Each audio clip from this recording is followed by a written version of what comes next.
Peace and blessings, family. This is Brother Shareef with the Hour of Power. Go to Hour of Power, Shareef Hamid on YouTube.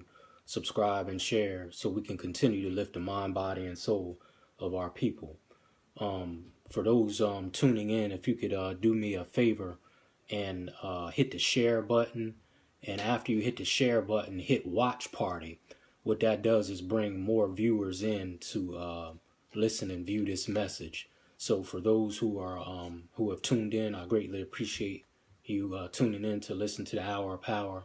If you can hit the share button, then hit watch party. What that does is bring more viewers in. If you can do that for me while we're before we get started.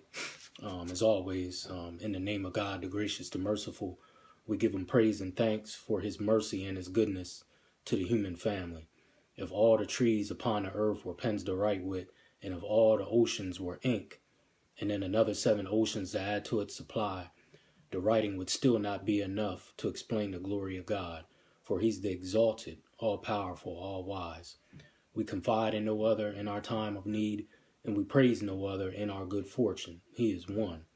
And even if I lived to be 1,000, it would still not be enough to thank God for his many blessings and gifts. We thank God for the Metu Netter, oracles, scriptures, and writings that came on the continent of Africa thousands of years before any organized religion. We thank God for Moses in the Torah, Jesus in the Gospel, and Muhammad with the Quran. I greet everyone in words of peace. To my Christian family, praise the Lord. To my Muslim family, assalamu alaikum. To my Hebrew Israelite family, shalom.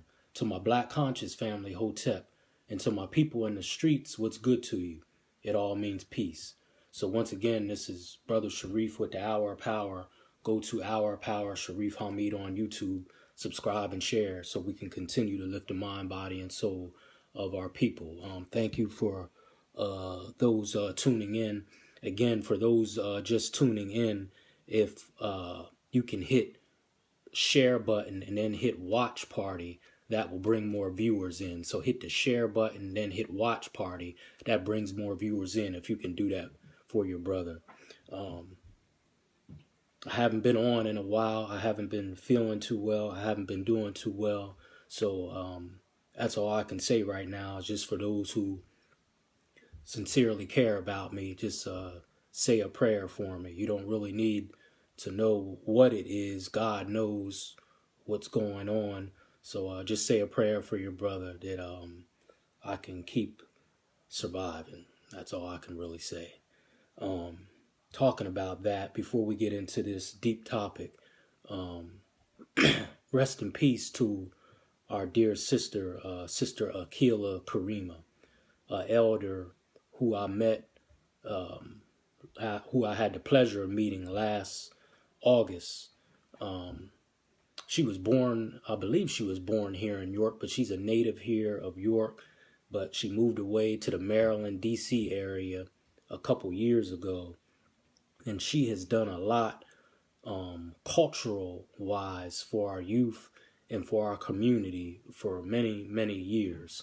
I met her through Facebook Messenger. She sent me a message asking me to participate in the Pan-African Festival that we had last September the 23rd at Penn Park. A lot of people didn't know about it because of the lack of advertising, and it rained a lot that day, so that kind of took away from it. But it was a very powerful event that she put on, the Pan-African Festival, talking about Pan-Africanism, our cultural drumming. We had a vegan food truck there. We had the Black Wolves there, which is a youth group out of Baltimore. We had conscious poetry there. I mean, she really put on a wonderful event. And the last couple months of her life, she's been asking me to take it over. I more was telling her I can support her with it, but I never really took the initiative to actually take it over. But now I see why she kept pressing it, because I didn't realize how sick that she was physically. So if I can get over some things that I'm going through, I have some people that want to help let her legacy continue by continuing the Pan-African Festival here in York in memory of Sister Akila Karima.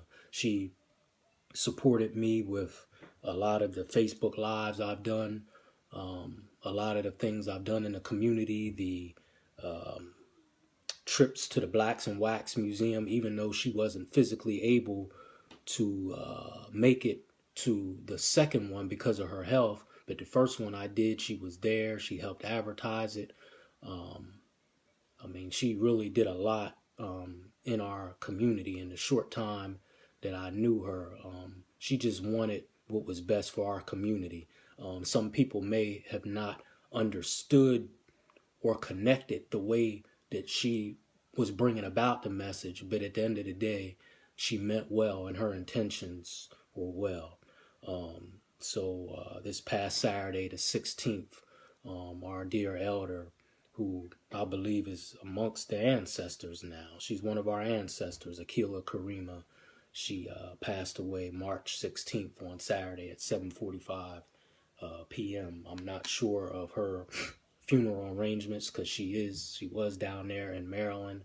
Anyone that knows her, you can go on my page if you don't know her, if you're not connecting a face to the name. It's on my Facebook page.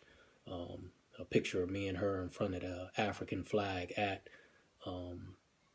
the Blacks and Wax Museum. A wonderful sister, a wonderful queen, and she's amongst the ancestors now. So may you rest in peace, Queen, and I'm going to do the best I can to continue your legacy and do what you asked me to do when you were living, which was continue the Pan-African Festival and other initiatives and things that you had. You just never know what people are going through. You never know none of us knows what our future is. We don't know how many days we have on this earth. We just have to cherish the time that we have with people and, live every day like it's our last. I would have imagined this. I just talked to her a couple weeks ago at the second trip to the Blacks and Wax Museum. I knew she was ill, but I didn't know it was to that level. It's very sad, very heartbreaking. So, do the best you can while you're here and honor those and check on people as much as you can. You just never know. Rest in peace to the young man who lost his life by the church out west end here in York. Another youth gone. Another youth gone. For what? It's all rooted in self-hate.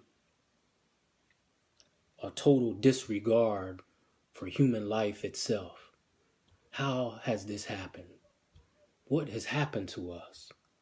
Another mom grieving, another father grieving, another grandmother grieving, more aunts and sisters grieving, more trauma in the community. Even if you don't know this young man who lost his life the other day, just walking by there and hearing and seeing more death, that's trauma. It's trauma. And some of us has almost become immune to it. What are we going to do? The candlelight visuals are nice, but that's not going to fix the problem. We got to get our youth and we got to reinstill love, compassion, and empathy in their hearts. Yes, rest in power. And rest in peace to the young man who I'm speaking of. I don't know his name. All I know is another youth has lost their life. Right here in this city. I'm just lost for words. Anyway, we have the Black Collective Reading Program at Championship Community Center every Saturday between 11 a.m. and 1 p.m. 459 West King Street at Championship Community Center. We have the Black Collective Reading Program.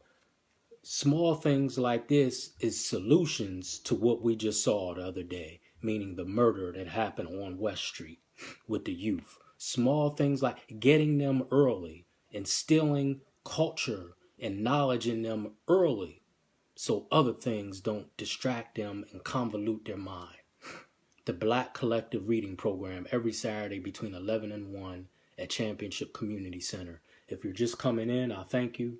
Please share this message by hitting the share button and then hitting watch party. That brings more viewers in. Rest in peace, Sister Akila Karima. And we're going to continue your legacy, God willing, if I can get myself well. If not, hopefully someone else will pick up her legacy. And rest in peace to the young man who lost his life out west end. Now, tonight's topic, I won't be long. Warning to all parents. Fortnite video game and other video games are now considered a mental health disorder. I'm going to say it again, and you've heard it first on Our Power. Fortnite video game, mainly, and other video games, but mainly Fortnite, you can Google it if you don't know what that is now being considered a mental health disorder. The Bible of mental health disorders, I've talked about this before. I did a talk a couple weeks ago called Complex PTSD. Go on my YouTube page, or if you can find it on my Facebook page, I did a talk called Complex PTSD, which is a new mental health disorder. PTSD is post-traumatic stress disorder. Now they have another mental health disorder called complex PTSD, meaning reoccurring trauma like sexual abuse, sex trafficking, domestic violence. Any kind of violence that keeps reoccurring in one's life is called complex PTSD. And in that talk, I talked about this book, the DSM. We are now on the DSM-5, which is the Diagnostic Statistical Manual. Any therapist, psychologist, psychiatrist uses this book for people who have mental disorders or whatever. I do therapy and I refer to this book. So it's this new mental health disorder is not in this book because this came out in 2013 or 2014, and the DSM only comes out every like 5 to 10 years. But who is the World Health Organization, is now considering mainly Fortnite a mental health disorder for teenagers or whoever plays these video games excessively. For those who don't know who or what Fortnite is, it was released in 2017 by a video game system or company called Epic Games. It was released in 2017, just 2 short years ago, by Epic Games. It has many modes in this thing called Fortnite. I've never played it before, but I've actually seen my boys, they actually play it, and I'm gonna get to that. I didn't even know what it was. I just thought they were playing some video game or something. It has many modes, but the most popular mode in this Fortnite is Fortnite Battle Royale. Mark that down in case you don't know. This game was released in 2017 by Epic Games.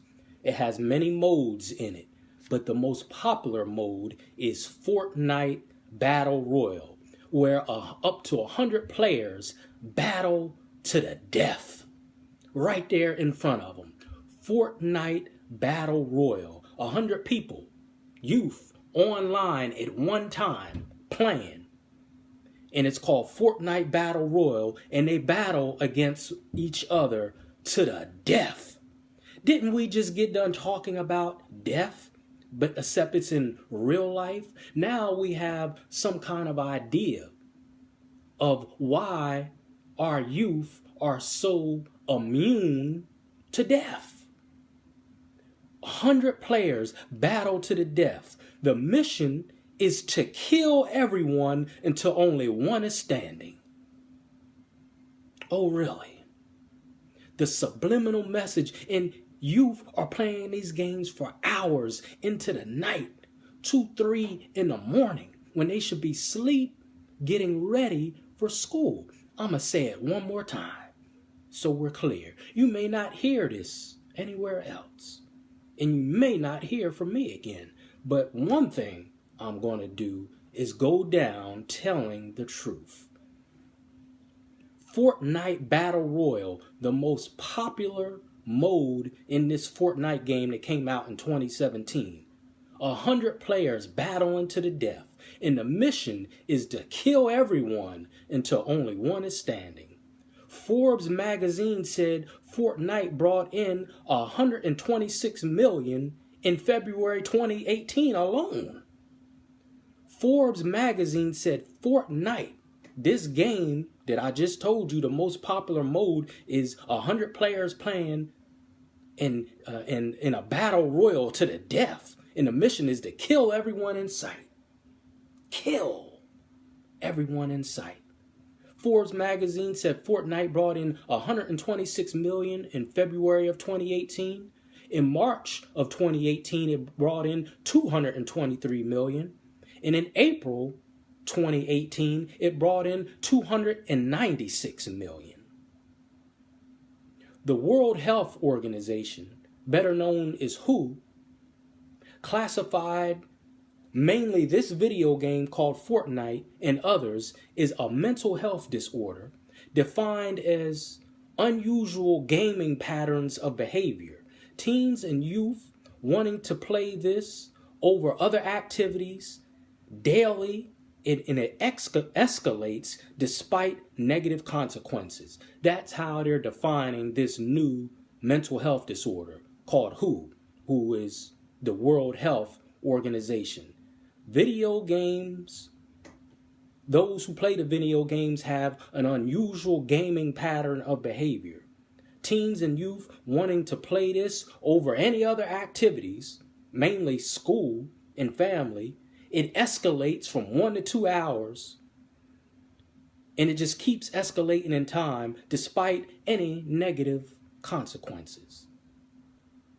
And Fortnite, this game I'm talking about tonight, is at the forefront of why they are now considering this a mental health disorder. Fortnite. They didn't even mention any other video games. They said Fortnite is at the forefront of their decision to make this a mental health disorder. They say extended play affects the youth development of the brain. Listen to this, like becoming a drug addict. Someone said, my good brother, Pastor Costello said it desensitizes the players of the game. Yes, I just talked about the murder out west at a church, and a lot of our youth and community is desensitized to murder and death. But for our youth, a lot of them don't have no empathy, no compassion or anything, which leads into another topic of bullying. Just will bully someone to the death, to someone is ready or willing to kill themselves, commit suicide. I think that was back in January, I talked about a young man named Seven Bridges out of St. Louis, a 10-year-old child, a young black boy who had a physical ailment that he couldn't control, where he had to carry a bag on his side because he couldn't control his bowel movements. He had to carry this bag. And these children bullied him so much. No compassion. Day after day on the bus, until this boy committed suicide. His name is Seven Bridges. And it really hit my heart because, number one, he's a human being. Number two, he's a child. And if you just see, and number three, if you see a picture of him, he has a striking resemblance to my youngest son, Naeem. About brought tears to my eyes. But it's connected to this, us being desensitized, our youth being desensitized. They're just desensitized to death. But I've done talks on this neurological effect on the brain because my master's is in substance abuse counseling. I've talked about this before. It's a gland in your brain called dopamine. And this pleasure sensor in the brain is what causes someone to become a drug addict. When you first start taking drugs, hopefully no one here, but we all got a family member or friend who is addicted to drugs or died from drugs. I've lost siblings from it, so I know firsthand. When you first start taking drugs, you're just a drug user. But when that drug starts affecting the pleasure sensor of the brain, peace, Sister Tanya, now you become a drug addict. It's a difference. It's a difference between a drug user and a drug addict. Again, that's what my master's is in substance abuse counseling. I'm going to say it again. It's a difference between a drug addict and a drug user. Oh, Brother Shareef, I thought you were talking about Fortnite. Oh, I am. It's directly connected what I'm talking about now. You can take drugs. You're just a drug user. But once those drugs hit the pleasure sensor of your brain called dopamine, now you're a drug addict. Because now your brain is telling you, I gotta have it. Remember Pookie on New Jack City? He said, I gotta have it. That's a prime example of a drug addict. So this pleasure sensor in your brain called dopamine, it hard hits that pleasure sensor. Now, especially with crack cocaine,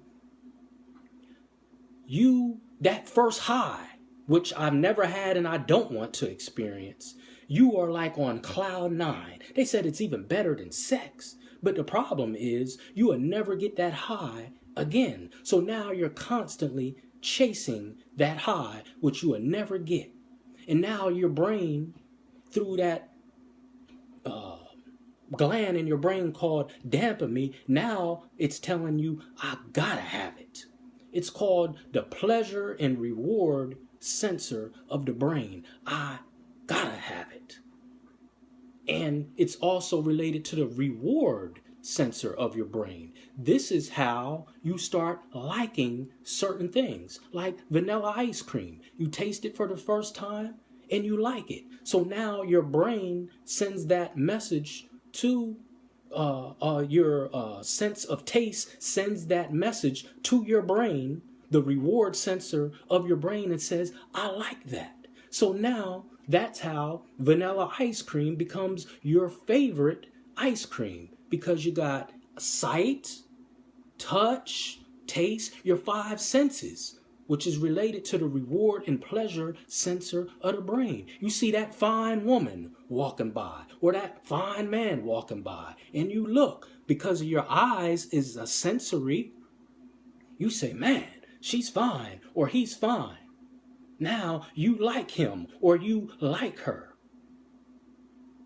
The reward and pleasure sensor of the brain. So now back to Fortnite.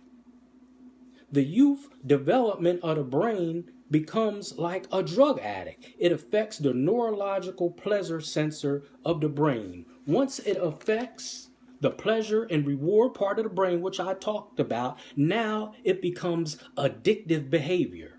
Hence is why they're saying Fortnite and video games, but mainly Fortnite, is now a mental health disorder, because the more they play it, the sight, the sound, the bright lights, the guns, the killing, now it ain't just them playing the game. Now they gotta have it. They gotta play it. And because of confidentiality, again, I do therapy with children. Do you know recently I have gotten clients and they and their parents, but mainly the youth, have told me one of the main reasons that I am working with them is because they are addicted to Fortnite and video games. The youth have admitted this to me with my job. They have admitted that they are addicted to this game and it is affecting them not doing work in school. They say all they do is daydream in school about playing Fortnite. Or when they home, they don't want to do anything else. They don't want to do their chores. They don't even want to go outside. All they want to do is play Fortnite. The youth has admitted this, and I have been hired to work with them on their focusing and attention skills. And they admitted the main reason for their lack of focus and attention is because of Fortnite. That's what I have been told. This behavior is linked to anxiety and depression. Signs of addiction to this, what they call gaming disorder, which they are now labeling a mental health disorder, it's pretty obvious. Wants to play all the time. Go from 1 to 2 hours to wanting to play it all the time. Now, my boys play Fortnite. I just really realize what it is. But I shut that down. Number one, 7 o'clock, there's no video games. Number two, it's nice outside now, so as long as your homework is done, you go outside and play like we used to do back in the day, and by the time they come back in, it's almost dark, so there is no video game. I'm thinking about shutting the whole thing down now that I really know the real. I didn't know what it was. But my boys are doing good in school. They don't have what we call in counseling any maladaptive behaviors, but I don't want them developing any either. Parents, and I have seen this for myself. These video games, even before Fortnite came out, are literally raising some people's children. Sorry to burst your bubble. I ain't talking about anyone in particular. I'm just saying what I see professionally and personally. These video games, even before Fortnite, but Fortnite is so captivating, so to speak, that it is literally raising and babysitting some people's children hours at a time. When I first put that rule down with my boys, shut it down at 7 o'clock, and sometime on the weekend they was playing later, I was like, well, when does your friends get off of that game? They said some of them don't get off of it. 1, 2, 3 in the morning. My boys tell me some of their friends playing this game then can't hardly get up and concentrate in school the next day. Where are the parents? How can... Oh, God. This really isn't no rocket science. May neglect, back to the signs and addiction to this game, may neglect school, pretending to be sick and don't want to go to school or do any other activities so they can play Fortnite. Ignores family activities so they can play gaming in Fortnite. Staying awake all night. How is a child staying awake all night with all them bright lights and action going on? Now, if it's a single mother and she's working 1 or 2 jobs, or a single father working 1 or 2 jobs, man, bless your heart. But someone needs to be there with these children so they're not playing video games all night and hopefully not right there in your presence. We need to raise our children, not no Fortnite, not no video game. We have to raise them. And then on top of that, I'm going to say it again. It's many modes in Fortnite created by this Epic Games. But the most popular mode is Fortnite Battle Royale, where 100 players online is fighting to the death. And the mission is not education, not Black history, not learning about Malcolm or Martin or Marcus Garvey or Boukman Dutty or John Jacques Dessalines, Toussaint Louverture, Queen Anne Nzinga. None of that. The mission is to kill everyone in sight till only one is standing. My God. More signs of being addicted to Fortnite. And the last one, stealing money from their parents to put on the account to play the game. Yeah, you need an account, I guess, to play this Fortnite. That's how they're accumulating all this funds. the video games, but especially Fortnite, gives the youth false sense of self-esteem and power. They just mowing people down where they can say, yeah, I'm the last one standing. And it diminishes their social skills. And like our brother, Pastor Costello, said earlier, maybe the most damaging thing is it desensitizes them. So I believe the next thing coming, which will really solidify it as a mental health disorder, since I work with this book and it's the field that I'm in, is this book.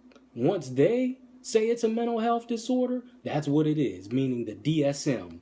And that only comes out every 5 to 10 years, and we're on the DSM-5 now. But the World Health Organization already says they're deeming it as a mental health disorder, meaning gaming and this Fortnite. They said it's that bad. And once they put something down or label it as a mental health disorder, you know what's going to come next. Medicine. Almost any mental health disorder in this book, the DSM, a pill is to follow. Now, I can't tell you whether you got depression, bipolar, whatever. It's not my right to say, oh, you shouldn't take medicine. I can tell you I'm not a fan of it. I don't care, especially medicine for children who they label as ADHD or ADD. I just don't agree with it. I don't agree with medicating no 5, 6, 7-year-old child with strong, mind-altering, and mood-altering psychotropic drugs. And I've been doing this for years. Am I telling you you shouldn't do it? No, that's not my right. I said I don't agree with it. Now, if someone is a danger to themselves or someone else, now that's a different story. But being the first option, maybe put it that way, some doctor or someone in the school system says that little Johnny is a little hyperactive, and that's the first thing they jump to. Put him on Ritalin, Adderall, Concerta, Vyvanse, and all this other stuff. I just don't agree with it. My good brother, Dr. Umar, a good friend of mine, congratulations to him for opening his all-boys school, the FDMG, the Frederick Douglass Marcus Garvey Society. He said it best. ADHD really stands for Ain't No Daddy Home Disorder. And I have to agree with him. Ain't no daddy home disorder. I've been doing this for years. I used to have a caseload of 100 children in North Carolina. And almost all of them, when I read through their caseload, the root of their problem when I looked at their caseload was no active father was in their life, which I believe was a direct result of why they were labeled ADHD. If they had an active father in their life to give them that discipline and that balance, I bet you they wouldn't have been on my caseload, and I would have had to find something else to do. Discipline and a father in their life and balance and a good diet, I believe that is the cure to ADHD, not no pill. Because there ain't no such thing as a pill that can make you act right. And furthermore, I've said this before, the doctor who is the father of ADHD, Dr. What's his name? It'll come to me. Leon Eisenberg. Dr. Leon Eisenberg, who is the father of ADHD, just a few years ago on his deathbed, he admitted that he made the whole thing up. Look it up. I always give my references. Look it up. Dr. Leon Eisenberg, who is the father of ADHD, on his deathbed just a few years ago, said ADHD is a fictitious disease that he made up as a result to make the pharmaceutical company rich. That's what he said. You can look it up on his deathbed. And they said because he was senile, he didn't know what he was saying. BS. He knew exactly what he was saying. He said it's a fictitious disease. I know what some people are saying, well, I put my children on it and they calmed down and they started behaving. Yeah, that's because they're on drugs. It suppresses their brain activity. But for an adult, it speeds up their brain activity. It has a reverse effect on the brain, meaning the ADHD drugs. Because a youth's brain isn't fully developed. Remember, we talked about the brain development and the detrimental effects of playing this Fortnite game. And I'll be done.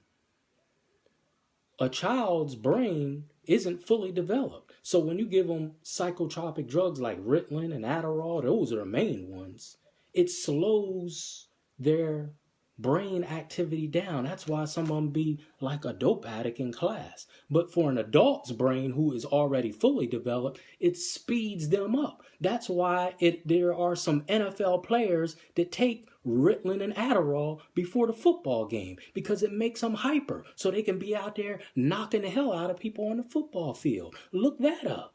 There are NFL football players that are on Ritalin and Adderall because their brain is fully developed. It speeds them up. But with a youth's brain who isn't fully developed, it slows them down. But it's your choice. I'm not telling you what to do. I'm just giving you information that isn't typically shared about this. You should have both sides, and it's up to you as a parent whether you want to put your child on psychotropic drugs for supposed ADHD and ODD and all that. Where did this stuff come from?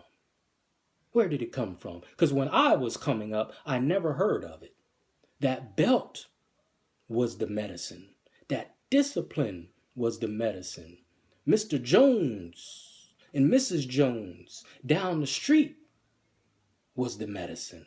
That communal and that community, that strong community that we had was the medicine. Knowing that Mrs. Jones down the street was going to tell your parent when you were acting up, so you get it from Miss Jones and get it double from mom and dad or mom when you got home, that was the medicine. Someone said, I ran a few Fortnite tournaments for our youth and they have been the most respectful youth